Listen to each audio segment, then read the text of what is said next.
नमस्कार माझ्या विद्यार्थी मित्रांनो. तर आपण इयत्ता नववीचा आपण गणित भाग 1चा दुसरा धडा स्टार्ट केलेला आहे. धड्याचं नाव आहे रिअल नंबर्स, वास्तव संख्या. रिअल नंबर्स या धड्यामध्ये, वास्तव संख्या या धड्यामध्ये आपल्याला 5 प्रॅक्टिस सेट आहे, 5 सराव संच आहे. 5च्या 5 सराव संच आपल्याला नीट समजून घ्यायचे. All 5 practice sets. त्याच्यामध्ये आपला एक प्रॅक्टिस सेट ऑलरेडी झालेला आहे. एका प्रॅक्टिस सेटसाठी आपण जवळपास 3 व्हिडिओ बनवले होते. आज आपण दुसरा प्रॅक्टिस सेट सुरू करतोय. दुसऱ्या प्रॅक्टिस सेटची आपण आज तयारी करणार आहोत. दुसरा प्रॅक्टिस सेट घेणार पण आहोत आपण. तर बघा तुम्ही प्रॅक्टिस सेटमध्ये आपल्याला नेमकं काय शिकणार आहोत. तर सगळ्यात पहिल्यांदा आपल्याला या सराव संचामध्ये इरॅशनल नंबर्स आणि रिअल नंबर्स याचा परिचय मिळणार आहे. अपरिमेय संख्या व वास्तव संख्या कशाला म्हणतात हे आपल्याला समजून घ्यायचंय. Irrational numbers and real numbers, अपरिमेय संख्या व वास्तव संख्या. अपरिमेय संख्या कोणत्या असतात बघा? ज्या संख्यांची दशांश मांडणी अखंड व अनावर्ती स्वरूपाची असते. म्हणजे तुम्ही जर का अपरिमेय संख्या जर का बघितल्या, मी इकडे तुम्हाला दोन्ही प्रकारच्या संख्या दाखवल्या बघा. या परिमेय संख्या. परिमेय संख्या कोणत्या असू शकतात? कोणत्या पण. शून्य परिमेय असू शकतो, 1 असू शकतो, निगेटिव्ह असू शकतो, फ्रॅक्शन असू शकतो म्हणजे अपूर्णांक किंवा पूर्णांकयुक्त अपूर्णांक असू शकतो, पॉईंटवाला असू शकतो. पण पॉईंटवाले 2च प्रकार असतात. एक खंडितवाला प्रकार आहे. हा खंडित म्हणजे संपला, हा पण खंडित आहे. पण हा कसा आहे? अखंड आवर्ती म्हणतात त्याला. अखंड आहे म्हणजे अनंत येतात पॉईंट नंतरचे अंक, पण आवर्ती होतात. रिकरिंग वाले हे पण आवर्तीवाले, हे पण आवर्तीवाले. आणि स्क्वेअर रूटच्या बाबतीत जर विचार केला तर 16चा स्क्वेअर रूट निघतो म्हणून याला तुम्हाला परिमेय म्हणावं लागेल. 25चा स्क्वेअर रूट निघतो म्हणून याला तुम्हाला परिमेय म्हणावं लागेल. 100चा पण स्क्वेअर रूट निघतो म्हणून याला पण तुम्हाला रॅशनल नंबर म्हणावं लागेल. 125चा क्यूब रूट निघतो म्हणून याला पण रॅशनल नंबर म्हणावं लागेल. म्हणजे काय मला म्हणायचंय, लक्ष द्या तुम्ही, की अपरिमेय संख्या म्हणजे इरॅशनल नंबर म्हणजे फक्त त्याच संख्या ज्यांची दशांश नंतरची मांडणी अखंड असते. अखंड पण अनावर्ती. अखंड व अनावर्ती. दशांश मांडणी तुम्ही जर चेक केली ना तर अखंड तर आहेच आहे पण अनावर्ती आहे, रिकरिंग होत नाहीये. इथे 1 नंतर 3 येतोय, ते इथे 1 नंतर 8 येतोय, ते इथे 1 नंतर 0 येतोय. कोणते पण अंक येतात म्हणजे पॉईंट नंतर अनंत अंक असतात आणि रिपीट पण होत नाही. आणि इकडे कसं असतात, पॉईंट नंतर अनंत अंक असू शकतात पण रिपीट होतात. तुम्ही सगळे भागाकार चेक केले कालपर्यंत तर सगळे अंक कोणते ना कोणते रिपीट होतातच बघा. असं कधीच होत नाही की अंक रिपीट होत नाही. म्हणजे असं कधी होतं बरं? मग पॉईंट नंतर अनंत अंक येतात आणि रिपीट पण होत नाही. अनावर्ती म्हणतात त्यांना. अखंड अनावर्ती. अखंड अनावर्ती. आणि यांना काय म्हणतात? अखंड आवर्ती. Non terminating recurring. Non terminating recurring. हे non terminating non recurring. Non terminating non recurring. त्याच वेळेस त्याला अपरिमेय संख्या म्हणतात. मग त्या कोणत्या असतात? ज्यांचं स्क्वेअर रूट निघत नाही. त्या 3चं स्क्वेअर रूट निघतं का? नाही. तुम्ही जर कॅल्क्युलेटरवरती 3चं स्क्वेअर रूट काढण्याचा प्रयत्न केला ना तर पॉईंट नंतर अनंत अंक येते. उलट तुमचं कॅल्क्युलेटर सांगून देईल तुम्हाला की रॉंग फॉर्मॅट, एरर, याचं स्क्वेअर रूटच निघत नाही. निघतं तर ते अनंत निघतं, रिकरिंग पण होत नाही. म्हणून तुम्ही लक्षात काय ठेवणार? फक्त ज्या संख्यांचं वर्गमूळ निघत नाही ना, 3चं वर्गमूळ निघत नाही, 11चं वर्गमूळ निघत नाही, 17चं वर्गमूळ निघत नाही, 50चं वर्गमूळ निघत नाही, 20चं घनमूळ निघत नाही, त्याला क्यूब रूट म्हणतात, किंवा 13चं घनमूळ निघत नाही. तर असं वर्गमूळ किंवा घनमूळ न निघणाऱ्या ज्या संख्या असतात का त्यांनाच म्हणतात अपरिमेय संख्या, इरॅशनल नंबर. ओके. त्याची व्याख्या जर करायची झाली तर अशी करू आपण. ज्या संख्यांची दशांश मांडणी अखंडित व अनावर्ती स्वरूपाची असते. शब्द बघा, अखंडित पण आणि अनावर्ती स्वरूपाची असते त्या संख्येस अपरिमेय संख्या असे म्हणतात. तुम्हाला ही व्याख्या पाठ करायची. इंग्लिशवाल्यांनी a number whose decimal expansion, a number whose decimal expansion is non-terminating and non-recurring is called as an irrational number. बाकी सगळे नंबर रॅशनल असतात, फक्त ज्यांची दशांश मांडणी ही अखंड असते आणि अनावर्ती असते. म्हणजे नॉन टर्मिनेटिंग नॉन रिकरिंग. समजून घ्या तुम्ही. फक्त असेच जे दशांश मध्ये असतात का जे संपत तर नाहीच नाही आणि रिपीट पण होत नाही, काही पण आडमधडम, काही पण आडमधडम, त्याला म्हणतात अपरिमेय संख्या, इरॅशनल नंबर.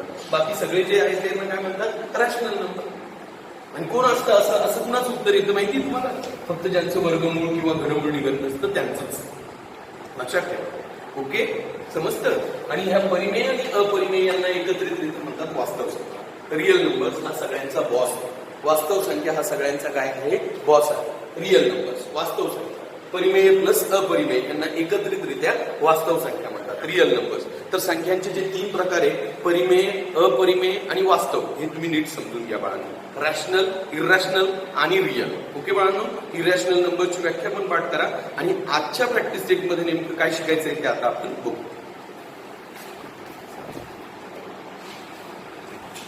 ओके, तर हा सराव संच आपण डायरेक्ट सुरू करतोय बाळा. या सराव संचामध्ये मला तुम्हाला 3 प्रकारचे प्रश्न शिकायचे आणि ते 3ही प्रकारचे प्रश्न मी शिकवेल तुम्हाला आणि त्याचा होमवर्क लगेच देणार. तर आज आपण डायरेक्ट प्रॅक्टिस सेट घेतोय. सेकंड प्रॅक्टिस सेटसाठी आपला हा एकच व्हिडिओ बनणार आहे आता. तर तुम्ही समजून घ्या नेमकं काय शिकायचं. तर पहिलं लक्ष द्या, असे प्रश्न असणार तुम्हाला परीक्षेला की 4 वर्गमुळात 2 ही संख्या अपरिमेय आहे हे तुम्ही सिद्ध करा. तर मी तुम्हाला सांगितलं होतं की ज्यांचं पण वर्गमूळ निघत नाही, वर्गमूळाच्या बाहेर एक अंक आहे मान्य आहे, पण ज्यांचं वर्गमूळ निघत नाही त्यांना अपरिमेय संख्या म्हणतात, इरॅशनल नंबर म्हणतात. पण तुम्हाला हे सिद्ध करायचं कारण हे मिक्स दिलं ना त्याने. 4 वर्गमुळात 2 हे त्यांनी मिक्स अंक दिलेले आहे. मिक्स फ्रॅक्शन झाला हा एक प्रकारे, कारण काही अंक वर्गमुळाच्या बाहेर काही वर्गमुळात आहे, तर ही तुम्हाला अपरिमेय संख्या सिद्ध करायची. तर कसं सिद्ध करतात तुम्हाला याची उत्तराच्या स्टेप पाठच ठेवा लागेल बघा. हा, एकदा मराठीत लिहितो मग इंग्लिशमध्ये. समजा 4 वर्गमुळात 2 ही एक परिमेय संख्या आहे.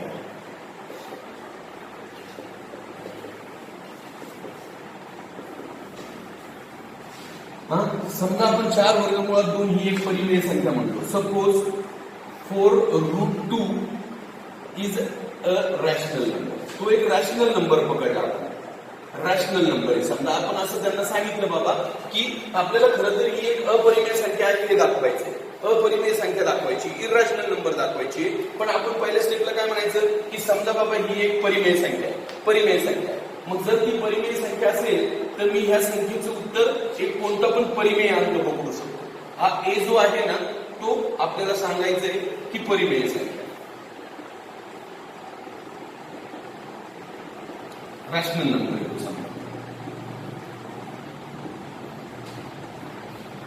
बघा, परत एकदा बघा.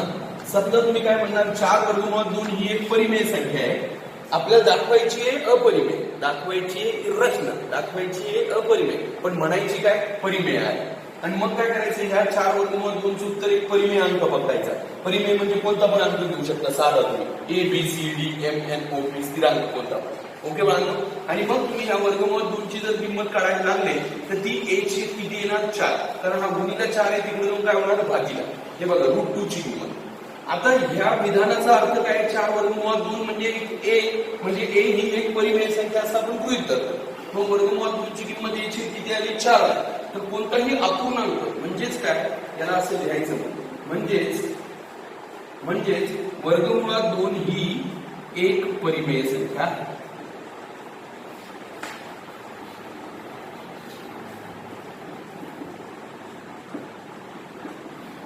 means √2 is a rational number.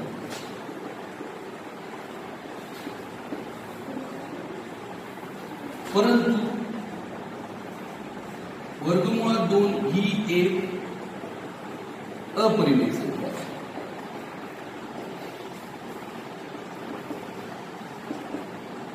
But √2 is an irrational number.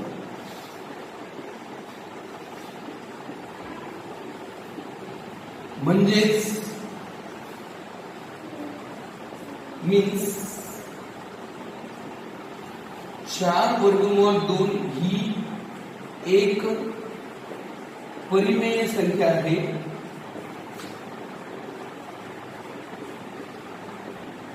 हे विधान चुकीचे आहे.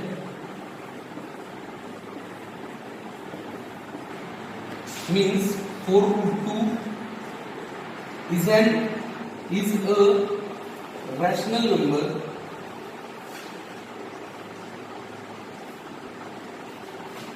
is wrong statement.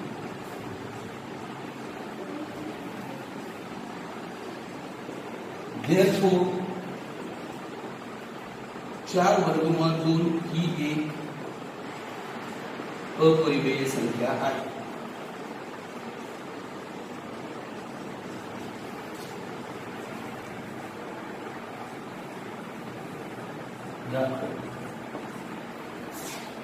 4√2 is an irrational number.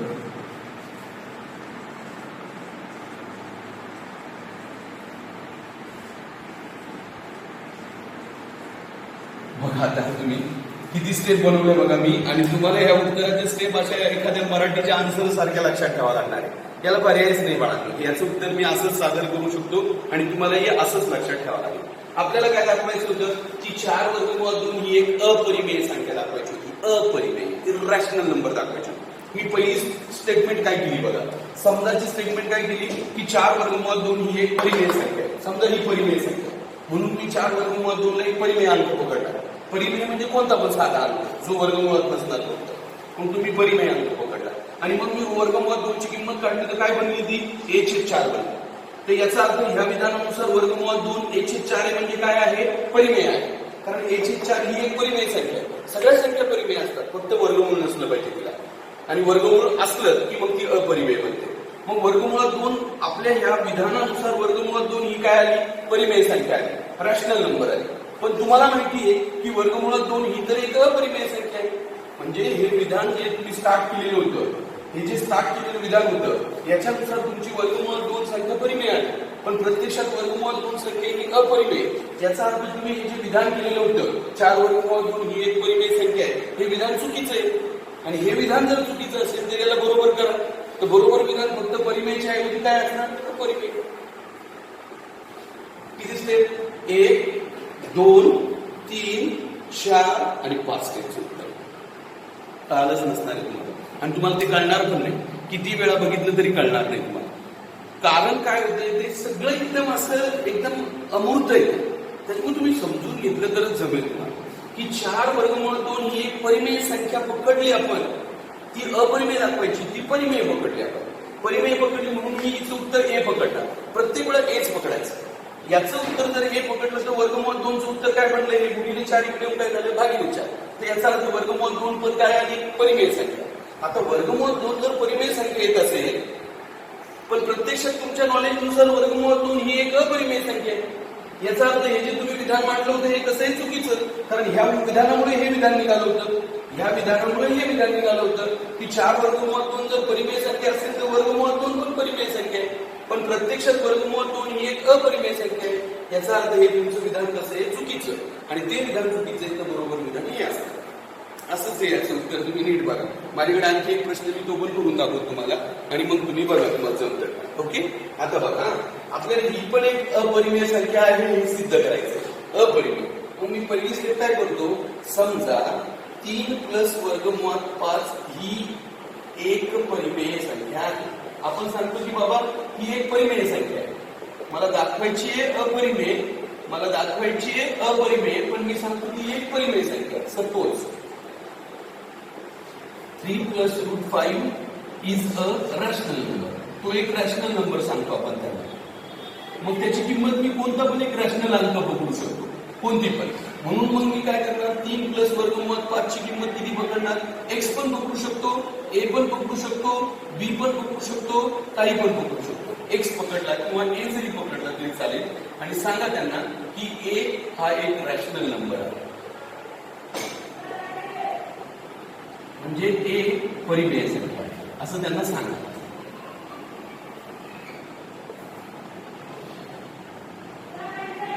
Okay, याचा अर्थ काय असतो, तुम्ही याला परिमेय संख्या म्हणतात ना, म्हणून याचं उत्तर एक परिमेय अंक पकडावा लागतो. आणि परिमेय अंक कोणता असतो, कोणता पण, फक्त वर्गमूळातला सोडून. तुम्ही याला वर्गमूळात नाही घेऊ शकत. बाकी कसं घ्या, ए घ्या किंवा बी घ्या किंवा ए छेद बी घेतलं तरी चालतं, मायनस ए घेतलं तरी चालतं, एक्स घेतलं, वाय घेतलं, काही घेतलं चालतं, फक्त वर्गमूळात टाकायचं, कारण त्याचा अर्थ तो आहे. आणि मग इथून तुम्ही जर वर्गमूळ 5 ची किंमत तयार करायला लागले तर ती बनेल, हा +3 आहे तो तिकडे काय होईल, -3 बनेल. तर हे जे विधान मांडलेले आहे, ह्या विधानानुसार तुमची वर्गमूळ 5 ची किंमत ही आहे. ही म्हणजे काय, एक परिमेय संख्या आहे. म्हणून तुम्हाला म्हणावं लागेल वर्गमूळ 5 ही एक परिमेय संख्या आहे. म्हणजे वर्गमूळ 5 ही एक परिमेय संख्या आहे.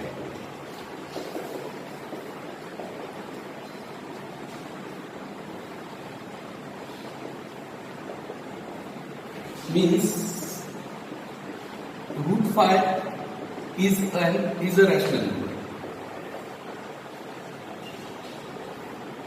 बरं का, बघा तुम्ही लक्ष द्या. इथपर्यंत काय झालं नेमका, 3 प्लस वर्गमुळात 5 ही आपल्याला अपरिमेय संख्या दाखवायची, इररॅशनल नंबर दाखवायचा आहे. मी त्याचा काय म्हणतो की तो एक रॅशनल नंबर आहे. मग तो जर एक रॅशनल नंबर असेल तर त्याची किंमत मी ए पकडला. त्याची किंमत मी ए पकडली तर ह्या वर्गमुळात 5 ची किंमत ए मायनस 3 होते. इथं कोणती पण वजाबाकी येऊ द्या, वजाबाकी येऊ द्या, कसा पण येऊ द्या, अंक तो एक रॅशनलच असतो. याचा अर्थ हे वर्गमुळात 5 ही एक काय आहे, परिमेय संख्या आहे. ह्या विधानानुसार वर्गमुळात 5 ही एक परिमेय संख्या आहे. या विधानानुसार, या स्टेटमेंटनुसार root 5 is a rational number. परंतु तुमच्या माहितीस्तव ही वर्गमुळात 5 ही एक अपरिमेय संख्या आहे. कारण ज्या संख्येचं वर्गमूळ निघत नाही ती कोणती संख्या असते, अपरिमेय संख्या. Root 5 is an irrational number.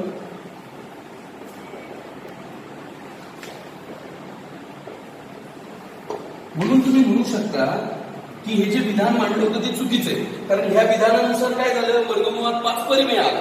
ह्या विधानानुसार वर्गमुळात 5 काय आला, परिमेय आला. पण तुम्हाला माहिती वर्गमुळात 5 अपरिमेय आहे. म्हणून तुम्ही म्हणणार की 3 प्लस वर्गमुळात 5 ही एक परिमेय संख्या आहे.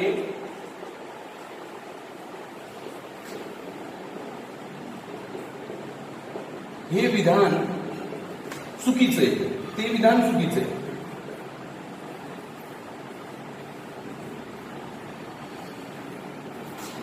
Three plus root 5 is a rational number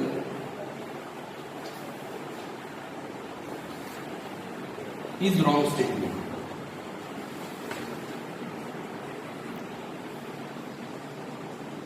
कळतंय का तुम्हाला? बघा, आपल्याला काय करायचं होतं, 3 प्लस वर्गमुळात 5 ही एक अपरिमेय संख्या दाखवायची होती, इररॅशनल नंबर दाखवायचा होता.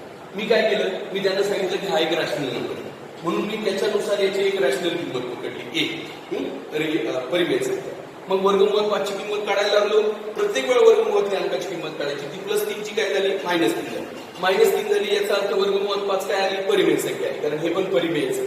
कारण एक साधा अंक परिमेय असतो तशी वजाबाकी पण परिमेयच असते, बरोबर. म्हणून वर्गमुळात 5 परिमेय आहे. पण प्रत्यक्ष माझ्या नॉलेजनुसार वर्गमुळात 5 तर अपरिमेय संख्या आहे.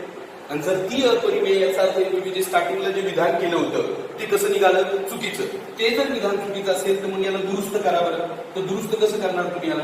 म्हणून 3 प्लस वर्गमुळात 5 ही एक अपरिमेय संख्या आहे. अपरिमेय संख्या आहे.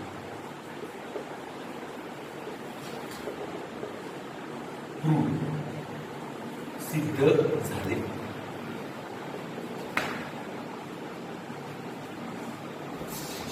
Three plus root 5 is an irrational number.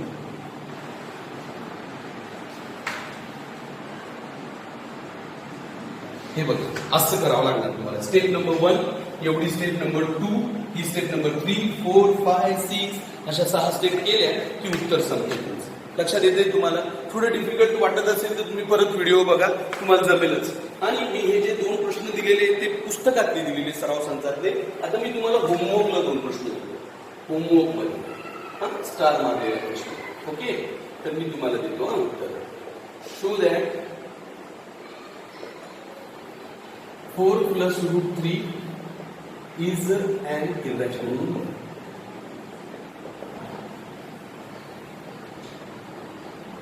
म्हणजे 4 प्लस वर्गमुळात 3 ही अपरिमेय संख्या आहे.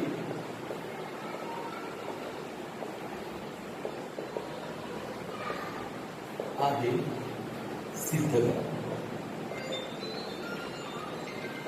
ओके बाळांनो, हा एक प्रश्न दिला मी. आणि आणखी एक देतो, दुसरा एक प्रश्न देतो. Show that 7 root 11 is an irrational number.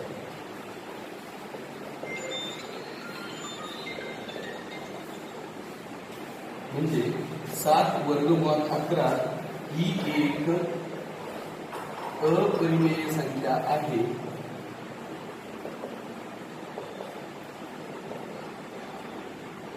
हे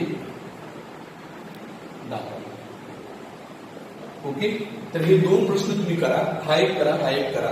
जर ह्या दोघांचं उत्तर तुम्हाला व्यवस्थित लिहिता आलं तर तुम्हाला हा प्रश्न कळाला असा अर्थ होईल. लक्षात घ्या, मला या सराव संचात तुम्हाला ज्या 3 प्रकारच्या गोष्टी शिकवायच्या आहेत त्यातली ही पहिली गोष्ट की एक संख्या अपरिमेय कशी सिद्ध करतात, एक संख्या इरॅशनल नंबर आहे हे कसं दाखवतात, त्याच्या ह्या फिक्स स्टेप आहे आणि असेच गणित आहे. त्यांचे दोन मी तुम्हाला करायला लागेल. ओके म्हणालो?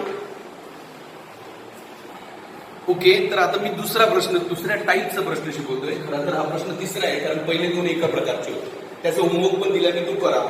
आता हे तुम्हाला काय करायचंय, वर्गमुळात 5 आणि वर्गमुळात 10 ह्या संख्या रेषेवर दाखवायच्या, नंबर लाईनवर दाखवायच्या आणि ह्या अपरिमेय संख्या. अपरिमेय संख्या रेषेवर कशा दाखवतात हे 8वीला झालेलं आहे बघा. आता तुमच्या लक्षात आहे की काही माहित नाही मला, कारण मी ही संख्या रेषेवर दाखवूच शकत नाही खरं तर टेक्निक शिवाय, कारण हिची एक्झॅक्ट व्हॅल्यू नाहीये मला काही.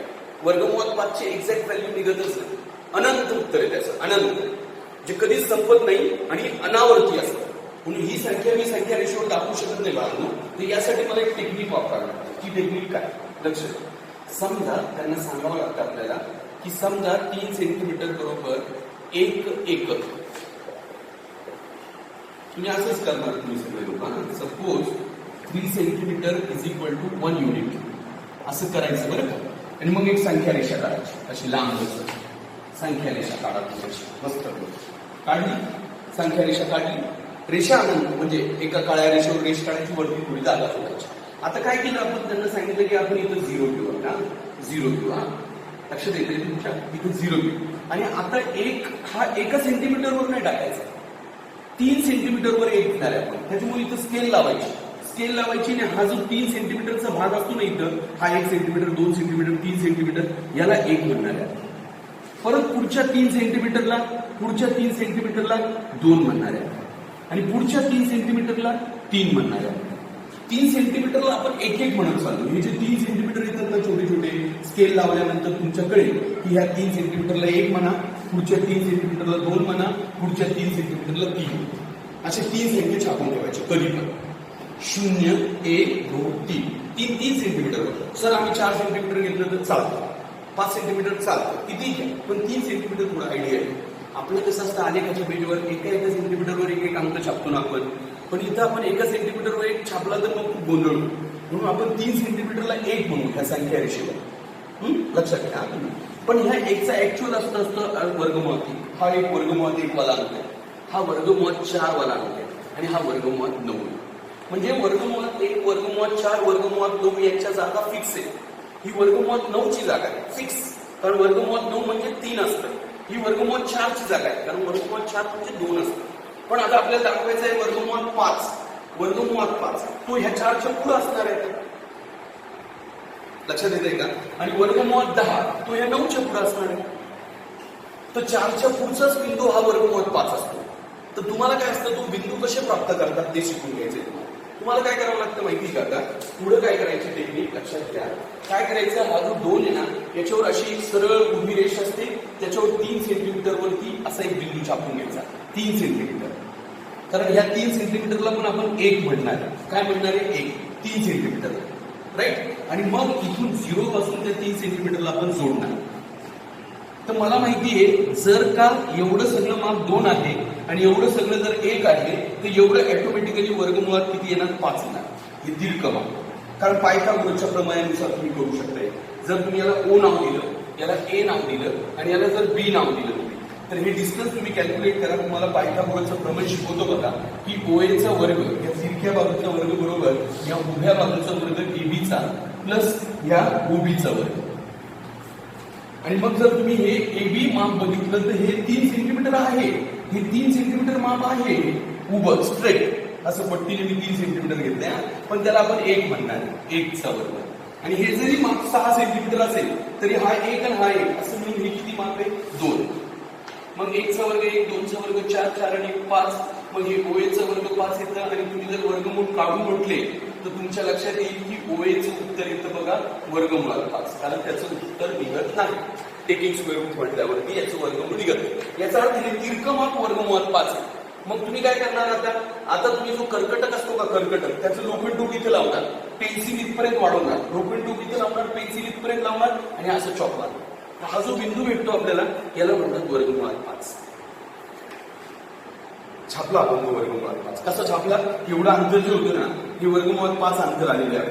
का आलं? त्या पायथागोरसच्या प्रमाणानुसार आपण सिद्ध केलं. ते दाखवायचं नाहीये तुम्हाला, मी तुम्हाला दाखवलं एवढ्या पुढचं दाखवलं तुम्हाला, पण तुम्ही दाखवलं नाही तरी चालेल.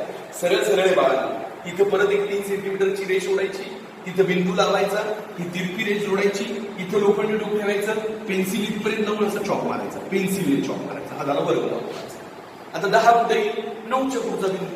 9च्या पुढं तसंच करायचं. हे असं परत 3 सेंटीमीटर काढून घ्यायचं. 3 सेंटीमीटर काढतो आपण. या 3 सेंटीमीटरला आपण 1 म्हणतो. काय म्हणतो? 1. आणि परत ही तिरपी रेष जोडणार आपण. अशी जोडली इथून तिथपर्यंत शून्यापासून, आणि मग ह्या रेषेपर्यंत असं इथं लोखंडी टोक ठेवणार, कंपासचं टोक असतं ना ते इथं ठेवणार, आणि यांना असं चॉक मारलं. हे काय म्हणतात? झालं. सर 11 पाहिजे असेल तर तुम्हाला एकदा 10 पण काढावं लागेल, आणि मग 10च्या वर परत एकदा टिक करून 11 काढता. समजलं का? मी दाखवलंय बघा, 5 पण दाखवलं आणि 10 पण दाखवलं. कसं दाखवलं कळालं का तुम्हाला सगळ्यांना? हे मी गणित केले पायथागोरसचे प्रमेय, फक्त ओएस आहे. पण तुम्ही सगळ्यांसाठी ते करू करायची गरज नाही, डायरेक्ट दाखवा तुम्ही. ना समजा कुणीतरी सांगितलं आपल्याला एक नवीन प्रश्न मी दाखवतो तुम्हाला. वर्गमुळात 7 ही संख्या रेषेवर दाखवा.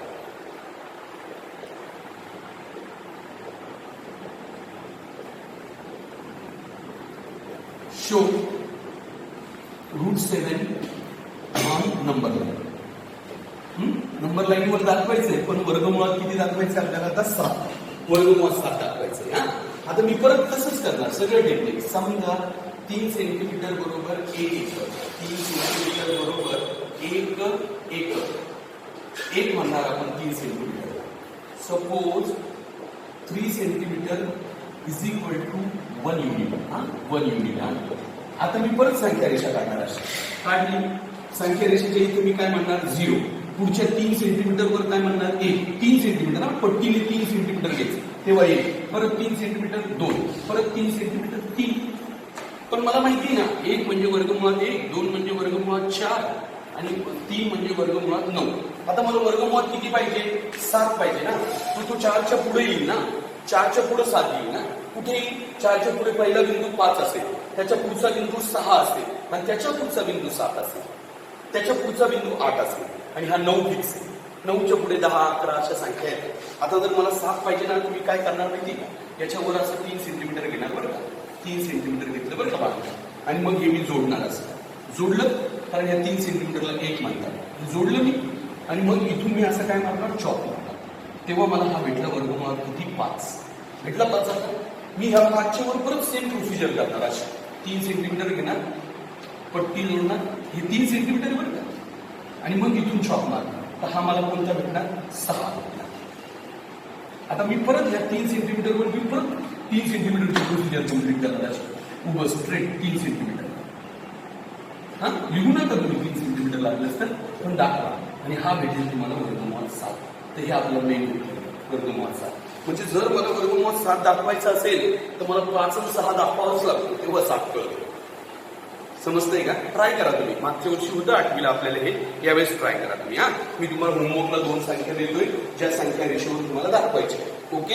एक देतोय वर्गमुळात 11, जी तुम्ही संख्या रेषेवर दाखवून दाखवा, आणि एक देतोय वर्गमुळात 6, जी ऑलरेडी तुम्ही दाखवलेलीच आहे, पण तुम्ही याच्यासाठी काढा. ओके. त्या 2 संख्या रेषेवर दाखवा तुम्ही, तर तुम्हाला कळेल. ओके बाळांनो? It's okay. ओके बाळांनो, तर या सराव संचात मी जे तुम्हाला 3 प्रकार शिकवणार होतो त्यातले 2 झाले. पहिला काय होता? अपरिमेय संख्या आहे हे सिद्ध करा. ते जरा थोडं वरच्या स्टँडर्डचं होतं, ते नीट बघा म्हणजे कळेल. दुसरा प्रकार काय होता? की एक अपरिमेय संख्या रेषेवर कशी दाखवायची, तर ते पण मी तुम्हाला दाखवलं. आता हा तिसरा प्रकार आहे. हा तिसऱ्याच्यात तर सोपंच आहे एकदम, की यांच्या दरम्यानच्या संख्या द्या तुम्ही. 3 संख्या. आता तुम्ही मी तिसरं गणित डायरेक्ट मुद्दामून दाखवतो तुम्हाला.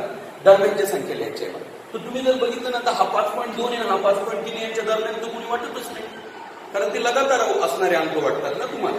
लगातार येणाऱ्या संख्या या दरम्यानच्या संख्या काय दाखवणार आता याच्यामध्ये आपण. तर पण मी तुम्हाला एक गोष्ट मात्र तुम्हाला क्लिअर करतो, की जेव्हा पण तुम्हाला दरम्यानच्या संख्या दाखवायच्या असेल तेव्हा पॉईंट नंतरचे अंक सारखे पाहिजे. आता इथं पॉईंट नंतर 2 येईल, इथं पॉईंट नंतर 3 हे सारखे अंक आहे, पॉईंट नंतर सारखे. म्हणून तुम्ही दरम्यानच्या संख्या कशा दाखवू शकता बघा.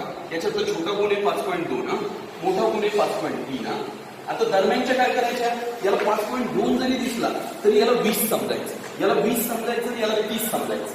समजायचं 2च आहे, 0.2 आहे, पण समजायचं 20 याला, कारण 2च्या पुढे अनंत शून्य देऊ शकतो आपण. आता जर याला 0.20 समजलो आणि याला 0.30 समजलो तर मध्ये तुम्हाला खूप सारे नंबर दिसतील, 21, 22, 23, 24. कारण हा जरी दिसायला 2 असला तरी याच्या पुढे याला 20 समजल्यामुळे याला जर तुम्ही 20 कन्सिडर केलं आणि याला जर 30 कन्सिडर केलं, तुम्ही असे शून्य ऍड करू शकता. तर यांच्यामध्ये तुम्हाला खूप सारे संख्या दिसतील ना, 21, 22, 23, 24. म्हणून तुम्ही मधली संख्या कोणती घेणार? 5.21 घेणार, 5.22 घेणार, 5.23 घेणार. राईट ना? आपल्याला 3च घ्यायचे, तसे 9 आहे मध्ये. आणि आणखी एक 0 ऍड केला तर मग मध्ये 99 संख्या भेटतील. आणखी एक 0 ऍड केला तर मध्ये हजारो संख्या भेटतील. अशा 2 संख्यांच्या दरम्यान अनंत संख्या असतात, पण आपल्याला लिहायचे किती? फक्त 3. तर त्या लिहिण्याची टेक्निक देतोय मी तुम्हाला. काय टेक्निक देतो? छोटा नंबर घ्यायचा, मोठा नंबर घ्यायचा. जरी इथं 0.2 दिसत असेल तरी त्याला 20 समजायचं, फक्त समजायचं 20, आणि याला समजायचं 30. मग याला 20 आणि याला 30 समजलं तर याच्या पुढचा 20च्या पुढचा नंबर असतो 21, 0.21, 0.22, 0.23. आणि इकडे असं साईन करायचं मोठी संख्येचं, छोटं छोटं. संपलं. समजा परत एक बघा, समजा इथं 4.8 दिले आणि इथं 4.7 दिले. सांगा आता यातला छोटा अंक कोणता आहे सांगा, छोटा अंक कोणता आहे सांगा? 4.7. मग तुम्ही 4.7 अलीकडे आणि 4.8 पलीकडे घेतलं. आता दरम्यानच्या ठरवायचे, तर जरी हा 0.7 दिसतोय तरी याला 7 नाही समजायचं ना, 70 समजायचं याला. आता 70 जर हा असेल तर याच्या पुढे कोण असेल? 0.71. अलीकडचा 4 फिक्स आहे, 0.72, 0.73 झालं. आणि याला साईन लावायचं मोठ्याच, कारण इकडे मोठं आहे. जमेल का तुम्हाला? जमेल का? एक आणखी दाखवतो, लक्ष द्या. तुम्ही जर सांगितलं मला 3.4 आणि 3.5च्या मधल्या संख्या तर सांगा 3.4 म्हणजे कोण? अलीकडे घ्या 3.4 आणि शेवटी 3.5. 3.4 आणि 3.5च्या मधल्या संख्या सांगायच्या बरं का आपल्याला. आता 4 म्हणजे 40, 4 म्हणजे 40 असेल तर मग पुढची संख्या कोणती? 41. सर हे 4 आहे ना, तरी पुढची संख्या याला 40 समजून 41 पकडायला. तुम्ही याला 400 समजलं ना तर पुढची संख्या 401 पण घेता येते. हा, आणि याला 3.42 म्हणा, याला 3.43 म्हणा, आणि मग पुढे लावा असं सांगितलं. एकदम इझी ना, जमेल ना? कधी कधी साधे अंक दिले तर, एक 7 दिला आणि एक 8 दिला तर मग दरम्यानच्या संख्या सांगा म्हटलं तर छोटा अंक 7 आहे, मोठा अंक 8 आहे, आणि दरम्यान डायरेक्ट पॉईंटवाले अंक 7.1, 7.2, 7.3 असे. समजतं का सगळ्यांना? समजतं का? थोडं गोंधळ तर नाही होते ना, पण ते साधे अंक देतच नाही, पॉईंटवाले देतात. तो पॉईंटवाल्याच्या वेळेस तुम्हाला समजलं ना, 4 असेल तर 40 समजायचं. तुम्ही एक आणखी गणित बघा, हे निगेटिव्ह वाला बघा. सगळ्यात छोटा अंक 4.5 आहे समजा आणि मोठा अंक 4.6 आहे. निगेटिव्ह असताना पण तोच लॉजिक. आणि हा जरी 5 आहे तरी 50 समजायचा. हा 50 आहे तर मग मोठा कोण? 51. त्याच्यापेक्षा मोठा 4.52, 4.3 असं करायचं. आणि आता ह्या गुणसंख्या असेल ना तेव्हा ऍक्च्युली साईन उलट द्यायचं, इकडे द्यायचं, कारण हे मोठे असतात. जे छोटे वाटतात तर प्रत्यक्ष तेच मोठे असतात, म्हणून साईन इकडे द्यायचं निगेटिव्ह मध्ये. करायचं तसंच. समजा -2.4 आहे, कॉमा -2.3, राईट ना? तर -2.3च अगोदर ठेवायचं, -2.4 शेवटी ठेवायचं. करण्याची पद्धत सेम आहे, 23 अगोदर 24 नंतर, पण याला 3 नाही समजायचं, 30 समजायचं. 30च्या पुढे कोण? मग 31, त्याच्या पुढे 32, त्याच्या पुढे 33, आणि साईन कुठं करायचं? इकडे. फक्त निगेटिव्ह असेल तर इकडे साईन करा. समजतंय का तुम्हाला? दरम्यानच्या संख्या ठरवताय तुम्ही, दरम्यानच्या. तर मुद्दा म्हणून हे 2 गणित मी तुम्हाला पहिल्यांदा दाखवले, तिसऱ्या आणि चौथं, कारण ते एका चांगल्या भाषेत दिलेले. आणि हा ते इथं बघा, इथं काय कुठाने केलं त्यांनी? हा 0.3 दिला आणि हा 0.4 द्यायच्याऐवजी 0.5 तर दिला, तो मायनस पण दिला त्याला. मग सगळ्यात छोटा जर तुम्ही विचारात घेतला तर -0.5 आहे आणि मोठा 0.3 आहे. आणि याच्या अलीकडे 0.2 पण घेऊ शकता ना तुम्ही, 0.1 पण घेऊ शकता ना, आणि -0.1 पण घेऊ शकता ना. असे खूप अंक आहे यांच्या दोघांच्या मध्ये, -0.2, -0.3, -0.4. त्याच्यामुळे ह्या ज्या टेक्निक वापरल्या आपण त्या वापरायची गरजच नाही, कारण यांनी एक अंक निगेटिव्ह दिला आणि एक पॉझिटिव्ह दिला. तर ह्याच्या अलीकडे खूप सारे अंक आहेत, 0.2 आहे, 0.1 आहे, -0.1 आहे, -0.2, -0.3, -0.4. त्याच्यामुळे तुम्हाला ते 50 पकडायची गरज नाही आहे, डायरेक्ट करू शकता तुम्ही. आणि इकडचे अंक मोठे असतात, +1. कळतंय का हे थोडंसं व्यवस्थित बघा. कारण यांनी संख्या ज्या द्यायला पाहिजे होत्या त्या नाही दिल्या. द्यायला कोणत्या पाहिजे संख्या अशा द्यायला पाहिजे 2.7 आणि 2.8.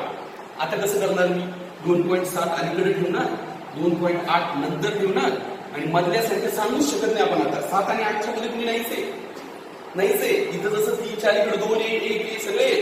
त्याच्यामुळे इथं मला काहीच उदाहरण करायची गरज पडली नाही. डायरेक्ट संख्या दिसल्या मला मध्ये. पण इथं मध्ये नाहीच आहे कुणी. म्हणून मग मला याला 7च्या ऐवजी 70 पकडावं लागतं आणि मग मधली संख्या 2.71 बनते. त्याच्या पुढची 2.72 बनते. त्याच्या पुढची 2.73 बनते. आणि साईन मला इकडे द्यावं लागतं. समजून घ्या बाळांनो, हा प्रश्न तुम्ही चांगला समजून घ्या. कळतंय तुम्हाला? आता हे एक बघा. हे जे मी एक्स्ट्रा गणित केले ना खाली स्टार मारून ते तुम्हाला लिहायचे बरं सगळे. आणि आता हे एक बघा. इथं तर त्यांना प्रश्नच चेंज केला. इथं त्यांनी 3 दिला आणि इथं 33 दिला. तर याला मी 3च्या ऐवजी 30 समजणार आहे. गणितच बदलून टाकणार मी पहिल्यांदा. बदलवलं गणित. कारण इथं पॉईंटच्या नंतर 2 अंक आहे, इथे एकच अंक आहे. तसं चालणार नाही मला. पॉईंटच्या नंतर 2-2च सांगतो पाहिजे माझ्या गणितामध्ये. तर जसं इथं 33 होतं तसं मी याला 30 केलं बरं का. आता याच्यात छोटा अंक मला दिसतोय -2.30 वाला आणि मोठा दिसतोय -2.33 वाला. तर मी आता यांच्या दोघांच्या मध्ये जर बघितलं तर 31 आणि 32 आहे बरं का मध्ये खरं तर. पण 2च आहे ना त्या. मला 3 संख्या पाहिजे ना मध्ये.